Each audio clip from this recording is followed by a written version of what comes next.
Cinema owners association of इंडियाने महाराष्ट्र, गोवा, कर्नाटक आणि गुजरात या राज्यांमध्ये सिंगल स्क्रीन थिएटर्समध्ये ए दिल है मुश्किल या सिनेमावरती बंदी घातली आहे। या सिनेमात फवाद खान हा पाकिस्तानी कलाकार असल्यामुळे या सिनेमावर बंदी घालण्यात येत आहे।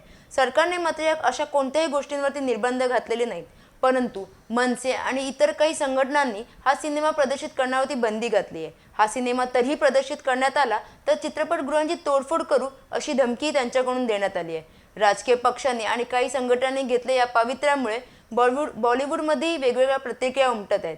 ए दिल है मुश्किलचा निर्माता आणि दिग्दर्शक करण जोहरने तर मात्र या भविष्यात कोणत्याही पाकिस्तानी कलाकाराबरोबर काम करणार नाही अशी प्रतिक्रिया दिली आहे। बॉलिवूड अभिनेता अभय देओलनेही आपली यावेळी प्रतिक्रिया दिली। तो म्हणाला, मी सरकारला गांभीर्याने घेत नाही, कारण ते फक्त आम्हा कलाकारांवरतीच बंदी घालू शकतात।